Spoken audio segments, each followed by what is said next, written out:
स्वागत है आपका। जितेश जी, वक्तव्य प्रस्तुत कीजिए। मंगलाचरण से प्रारंभ करते हुए अस्मद् गुरुभ्यो नमः। अस्मद् परम गुरुभ्यो नमः। अस्मद् सर्वगुरुभ्यो नमः। श्री राधा कृष्णाभ्यां नमः।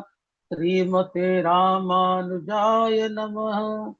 लंबोदरं परमसुन्दरमेकदन्तम् पीताम्बरं त्रिनयनं परमं पवित्रम् दिवाकरनिभो ज्वलकान्तिकान्तम् विघ्नेश्वरं सकलविघ्नहरं नमामि।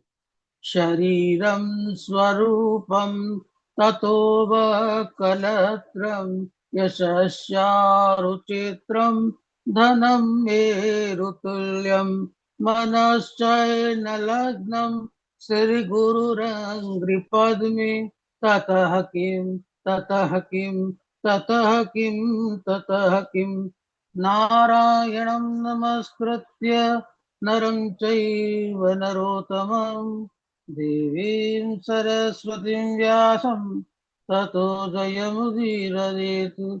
जयतु जयतु देवो देवकी नन्दनोऽयम्। जयतु जयतु कृष्णो वृषणवंशप्रदीपः। जयतु जयतु मेघ श्यामलः कोमलाङ्गम्। जयतु जयतु पृथ्वी भारनाशो मुकुन्द।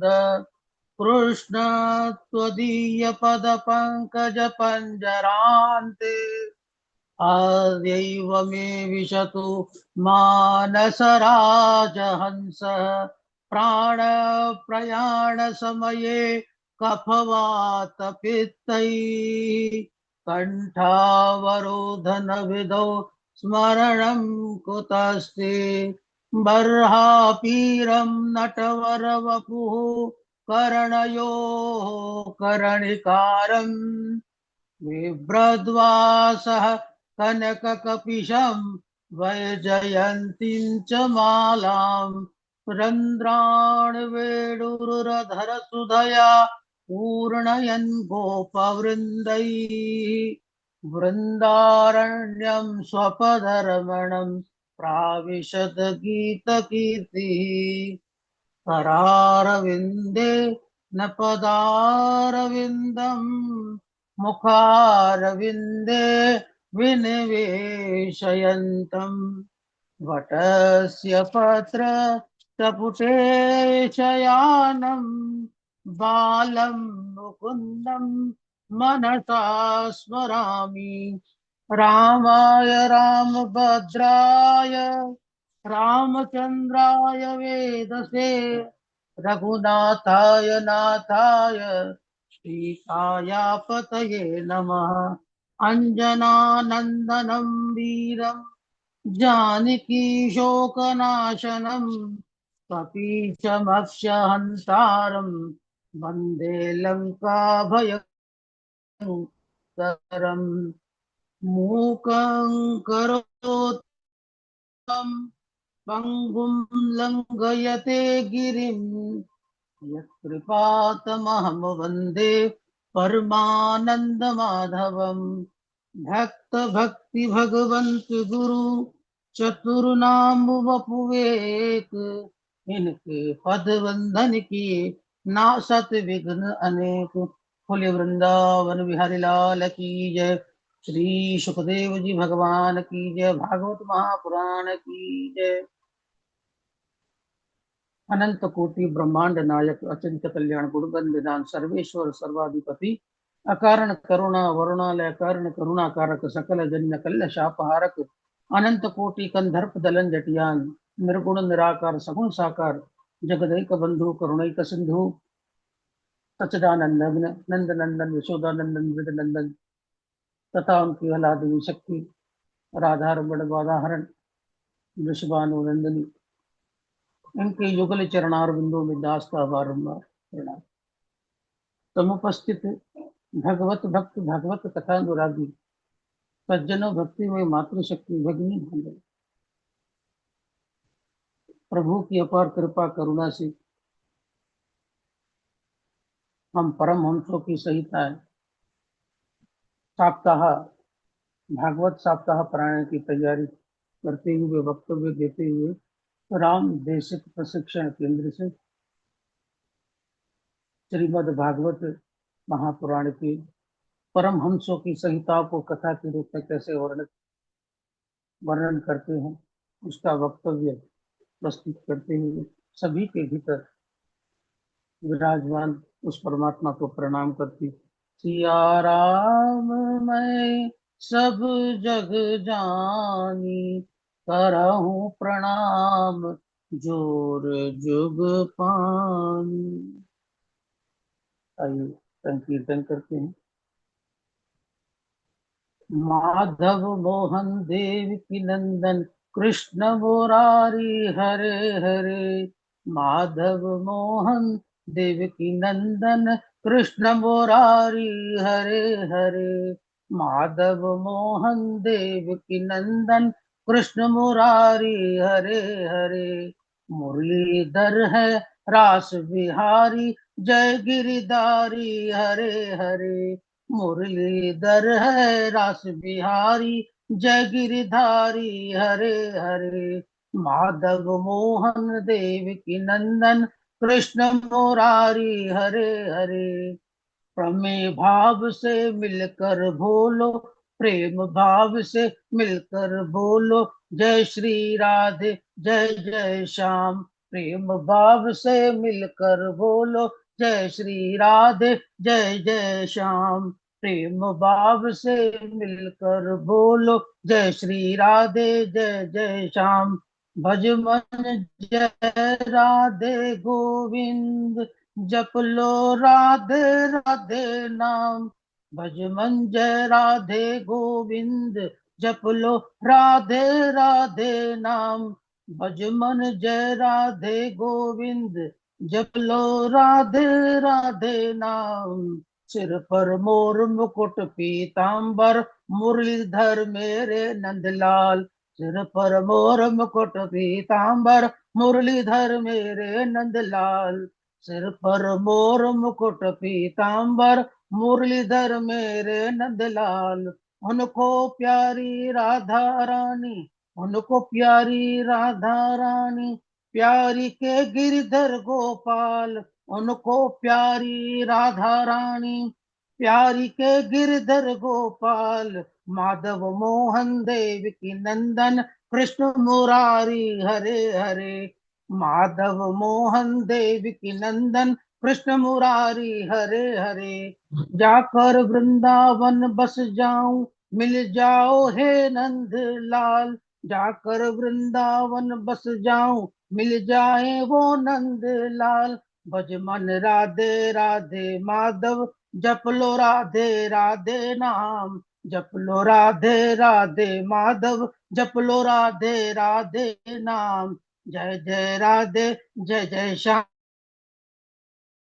जय श्री वृंदावन धाम। जय जय राधे जय जय श्याम, जय जय श्री वृंदावन धाम। पल पल भजमन आठो याम, जय जय राधे जय जय श्याम। भजमन आठो भजमन पल पल भजमन आठो याम, जय जय राधे जय जय श्याम। माधव मोहन देवकी नंदन कृष्ण मुरारी हरे हरे। माधव मोहन देवकी नंदन कृष्ण मुरारी हरे हरे। बोले कृष्ण कन्हैया लाल की जय। प्रारंभ करने से पूर्व अपने गुरुजनों को प्रणाम करते हुए अखंड मंडलाकारं व्याप्तं येन चराचरं तत्पदं दर्शितं येन तस्मै श्री गुरवे नमः। अपने भागवत गुरु के कर कमलों में प्रणाम करते हुए, अपने आध्यात्मिक गुरु को प्रणाम करते हुए, जो पूर्व प्रसन्नता प्रकाशक की बातों में आ गया, वह एक तो केदार का क्षेत्र, सभी जगह बर्फ ही बर्फ। वह अपने सर पर धीरे धीरे हाथ बढ़ाने लगा। उसके सर में कोई घबराहट नहीं हुई। उसने सोचा कि भोले बाबा ने सच में मुझे धोखा तो नहीं दिया। और उसने यह सोचकर अपना हाथ अपने सर पर ही रख लिया और वह जलकर भस्म हो गया। तो हमारे प्रभु भगवान नारायण ने भोले बाबा की इस प्रकार की रक्षा की। आज के प्रसंग में सुखदेव जी कहते हैं, परीक्षित, एक बार सरस्वती नदी के तट पर अनेकों ऋषि मुनि एकत्रित हुए। वे विचार करने लगे कि त्रिदेवों में सर्वश्रेष्ठ देवता कौन है, ब्रह्मा जी हैं, विष्णु जी हैं या भोले बाबा। यह देखने के लिए उन्होंने सर्वज्ञान भृगु जी को ब्रह्मा जी के पास परीक्षण के लिए भेजा। भृगु जी आए। ब्रह्मलोक के ब्रह्मलोक भृगु जी हमेशा ब्रह्मा जी को पहले प्रणाम करते थे, परंतु इस बार गए तो प्रणाम तो किया ही नहीं और उल्टा उन्हें घूरने लगे, तिरछी नजर करके देखने लगे। ब्रह्मा जी को क्रोध आ गया। हमेशा आता है तो प्रणाम करता है और आज मेरे सामने ही खड़ा होकर मुझे घूर रहा है। भृगु जी वहां से डरकर भोले बाबा के पास आ गए। सोचा कि यह तो भोले बाबा हैं, इन्हें तो जरूर परेशान करना पड़ेगा। भृगु जी पहले आते थे तो भोले बाबा उन्हें हृदय से लगा लेते थे। भोले बाबा आज फिर हृदय से लगाने के लिए खड़े हो गए, परंतु आज भृगु जी ने अशब्द कह दिया। अरे शंकर, तू कहाँ का अशुद्ध है और मैं कहाँ शुद्ध ब्राह्मण। अरे तू तो शमशान में रहता है, भस्म लगाता है, नर मुंडों की माला पहनता है, जा जा दूर हट जा। अरे महाराज, भोले बाबा की तो आंखें क्रोध में लाल हो गई। बड़ा क्रोध आ गया। भोले बाबा ने त्रिशूल उठाया। इतने में भृगु जी वहां से रफू चक्कर हो गए और यहाँ क्षीर सागर पधार गए। वहां भगवान नारायण शेष शैया पर लेटे हुए थे। माता लक्ष्मी स्वामी की सेवा कर रही थी। इतने में भृगु जी को क्रोध आ गया। भृगु जी ने अपना चरणार बिंदु से भगवान नारायण के वक्षस्थल पर प्रहार कर दिया। भगवान नारायण ने कहा, अरे प्रभु जी, आपके सुकोमल चरणारविंद में कहीं चोट तो नहीं आई? अरे आप कह देते तो मैं आपके स्वागत में द्वार पर आ जाता। हमें आप क्षमा कर दीजिए। भगवान नारायण की सरलता के कारण सभी ऋषि मुनियों ने उन्हें सर्वश्रेष्ठ देवता माना। श्री सुखदेव जी कहते हैं, परीक्षित, यदुवंश का इतना विस्तार हो गया, तिस्रः कोट्य सहस्राणाम अष्टाशीति शतानि च आसन् यदुकुलाचार्यः कुमाराणामिति श्रुतिम्। कि यदुवंश के बालकों को शिक्षा प्रदान करने के लिए 3 करोड़ 88 लाख आचार्य थे।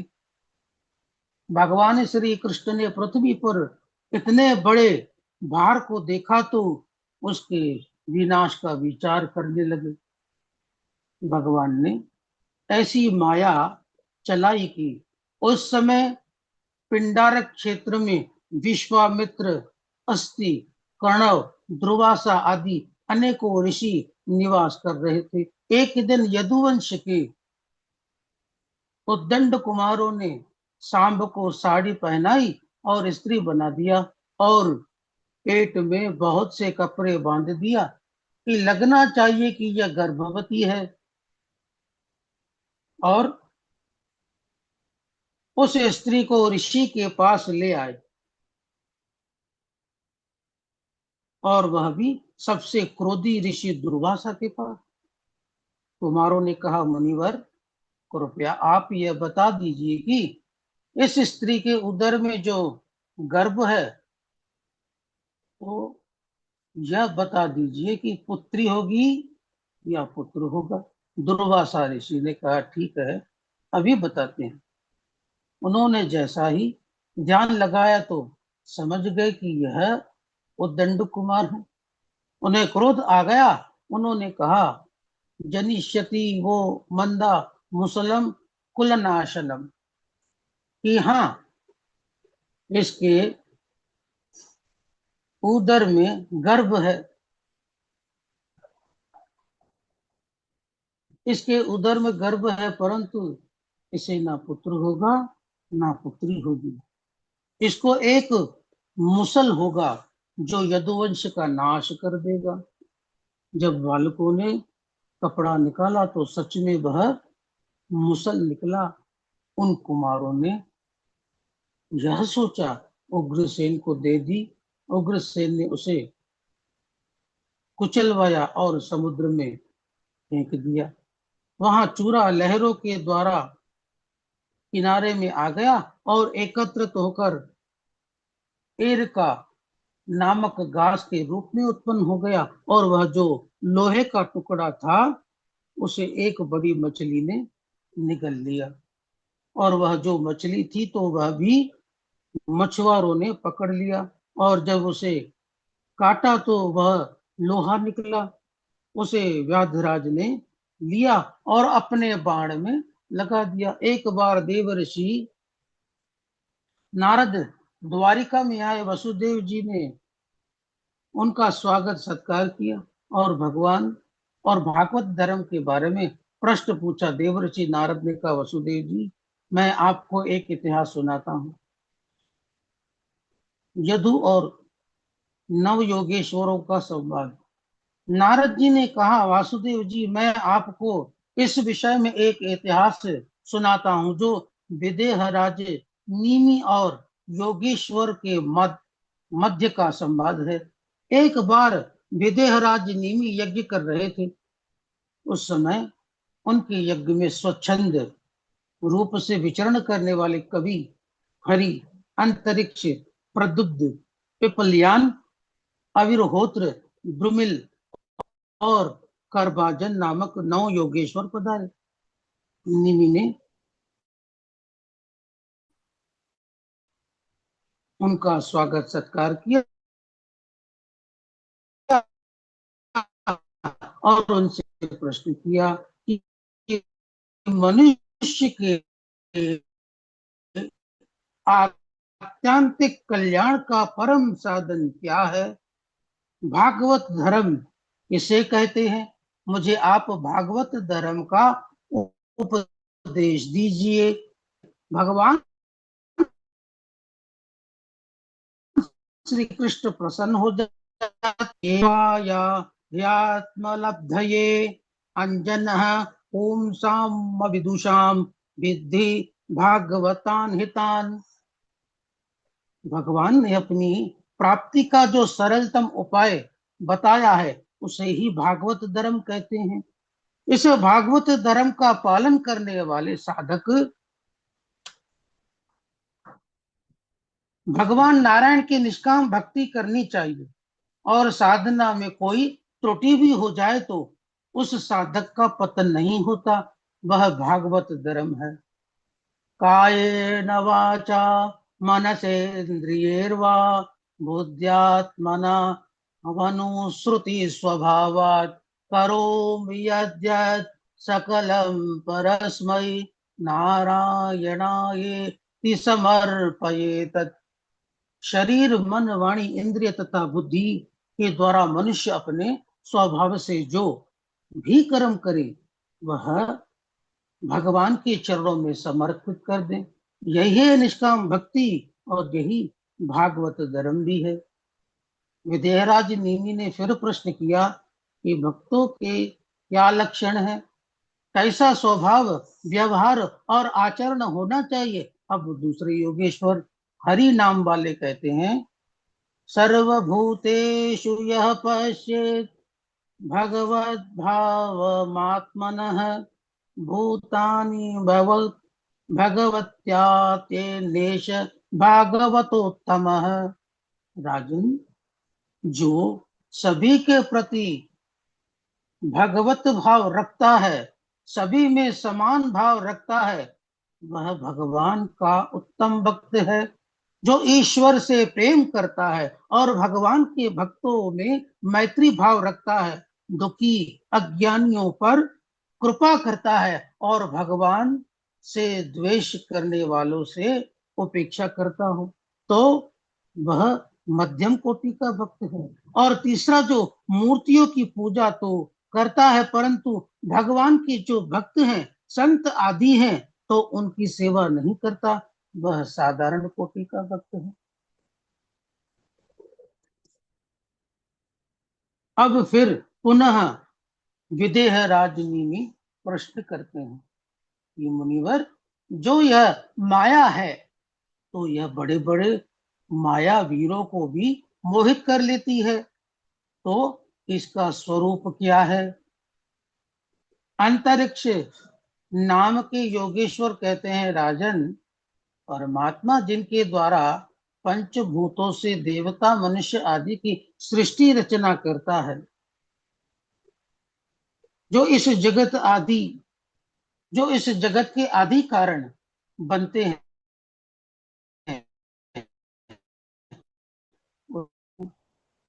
कहते हैं अत्यंत कठिन है, परंतु जो इससे पार पाना चाहता है तो उसे क्या करना चाहिए? अब चौथे प्रबुद्ध नाम के योगेश्वर कहते हैं, कर्मणा यारभाणानां दुःखहत्यै सुखाय च पश्यते पाक विप्र्यासम मिथुनीचारिणाम नृणाम। राजन, सांसारिक मनुष्य सुख की प्राप्ति के लिए, दुख की निवृत्ति के लिए अनेकों कर्म करता है। ऐसे मनुष्य को मोह माया से पार पाना चाहते हैं तो उन्हें विचार करना चाहिए कि उनके कर्म का फल इस तरह विपरीत होता है। सुख के स्थान पर दुख की प्राप्ति होती है और दुख की निवृत्ति के स्थान पर दिन ब दिन दुख बढ़ता जाता है। नारायणम परो माया मंजस्तरति दुस्तराम। इसीलिए जो माया से पार होना चाहते हैं, वे भगवान नारायण के परायण हो जाएं, सब कुछ भगवान के चरणों में समर्पित कर दे। विदेहराज नेमि पुनः प्रश्न करते हैं कि परब्रह्म परमात्मा जिन्हें नारायण कहते हैं, उनका स्वरूप कैसा है?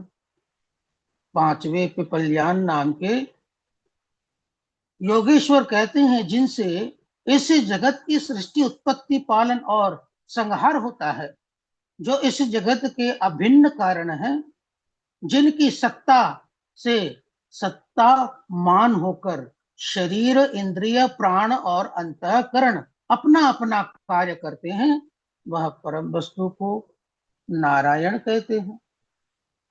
विदेहराज ने पुनः प्रश्न करते हैं, कर्म योग किसे कहते हैं, जिसका पालन करने से मनुष्य का कर्तृत्वाभिमान नष्ट हो जाता है? छठे अभिहोत्र नाम के योगेश्वर कहते हैं, कर्मा कर्म विकर्मेति भेदवादो न लौकिक। राजन, कर्म तो तीन प्रकार के होते हैं, कर्म, अकर्म और विक्रम। शास्त्र विहित कर्म को कर्म कहते हैं और शास्त्रों में जिसका विरोध किया गया हो उसे अकर्म कहते हैं, और विहित कर्म के उल्लंघन को विकर्म कहते हैं। यह शास्त्र विधि मुत्सृजय वर्तते काम कारतः, न सिद्धि न वाप्नोति न सुखम न पराम गतिम। तस्मात् छात्रं प्रमाणं ते कार्याकार्य विवस्थितौ, ज्ञात्वा शास्त्र विधानोक्ता कर्म कर्तुर्मिहार्हसि। जो शास्त्र विधि का उल्लंघन करता है और मनमाना आचरण करता है तो नहीं उससे सिद्धि मिलती है, नहीं सुख मिलता है, और ना ही परम गति की प्राप्ति होती है। इसीलिए क्या करना चाहिए, क्या नहीं करना चाहिए, इस विषय में शास्त्र ही प्रमाण है। विदेहराज नीमि अवतार संबंधी प्रश्न करते हैं, तो सातवें योगेश्वर द्रुमिल कहते हैं, भगवान के अवतारों की कथा पुनः विदेहराज नेमि प्रश्न करते हैं। जो मनुष्य प्राय भजन कीर्तन नहीं करते, उनकी क्या गति होती है? आठवें चमस नाम के योगेश्वर कहते हैं, रजसा घोर संकल्पा कामुका अहिमन्यवः दंभिक मानिनः पापा विहसन्त्युच्युत प्रियान। राजन, रजोगुण के कारण ऐसे लोगों के बड़े बड़े संकल्प तो होते हैं, अनेकों कामनाएं होती हैं। जब उनकी कामनाएं पूर्ण नहीं होती तो उन्हें क्रोध आ जाता है।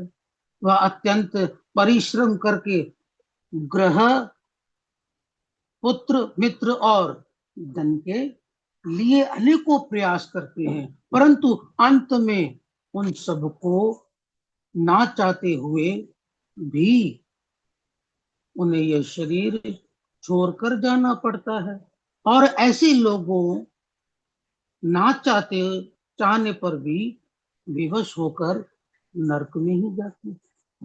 विजयराज नीमि पुनः प्रश्न करते हैं, सतयुग, त्रेता, द्वापर और कलयुग में भगवान की किस प्रकार की उपासना की जाती है? नौवें करभाजन नाम के योगेश्वर कहते हैं, राजन, सतयुग में प्राणी ध्यान के द्वारा, त्रेता में यज्ञों के द्वारा, द्वापर में मूर्ति पूजा के द्वारा और कलयुग में मात्र संकीर्तन के द्वारा उपासना करते हैं। तो योगेश्वर ने जब इस प्रकार का उपदेश दिया तो विदेह राजनीति ने पूजन किया और योगेश्वर सभी के मध्य से अंतर्ध्यान हो गए। वसुदेव जी, आपने जो श्री कृष्ण को अपना पुत्र मान रखा है, तो वह मात्र आप ही पुत्र नहीं है, अपितु सर्वात्मा अविनाशी ब्रह्म है। देवर्षि नारद ने जब इस प्रकार का उपदेश दिया तो उनका पुत्र मोह नष्ट हो गया और वह ब्रह्म भाव को प्रविष्ट हो गए। श्री सुखदेव जी कहते हैं, परीक्षित, एक बार ब्रह्मा आदि सभी देवता द्वारिका में पधारे, भगवान श्री कृष्ण के चरणों में प्रणाम किया और कहा, प्रभु, आपको 125 वर्ष व्यतीत हो गए। आपका अवतार पृथ्वी का भार उतारने के लिए हुआ था, सो आपने वह काम तो पूर्ण कर दिया। अब आपकी इच्छा हो तो आप अपने स्वधाम जाने की तैयारी करें। भगवान ने कहा, देवताओं, पृथ्वी में अभी यदुवंश रूपी भार विद्यमान है। इसका अंत हो जाने पर मैं अवश्य पधारूंगा। भगवान के इस प्रकार कहने पर देवताओं ने उन्हें प्रणाम किया और अपने नाम को प्रस्थान किया। यहाँ जब अनेकों प्रकार के द्वारिका में अपशकुन होने लगे तो यदुवंश के सभी बूढ़े वृद्ध जन सभी श्री कृष्ण की सभा में आए। श्री कृष्ण ने कहा, वृद्ध जनों, आपको तो यह ज्ञात ही है कि इस कुल को ब्राह्मणों का श्राप लगा है, जो कि टाला नहीं जा सकता। इसीलिए जो प्राणों की रक्षा करना चाहते हैं तो उन्हें प्रभास क्षेत्र चलना चाहिए, क्योंकि प्रभास क्षेत्र की बड़ी महिमा है। दक्ष प्रजापति ने जब चंद्रमा को श्राप दिया था तो चंद्रमा राजक्षमा रोग टीबी से ग्रस्त हो गया। तब उसने प्रभास क्षेत्र में स्नान किया तो वह ठीक हो गया। भगवान के इस प्रकार कहने पर यदुवंशी प्रभास क्षेत्र जाने की तैयारी करने लगे। एकांत में श्री कृष्ण बैठे हुए थे, तभी उनके परम मित्र उद्धव जी आते हैं और अपने सर को प्रभु के चरणों में रख देते हैं। भगवान ने अपना कर कमल उद्धव जी के सर पर रखा। बोले कृष्ण कन्हैया लाल की जय।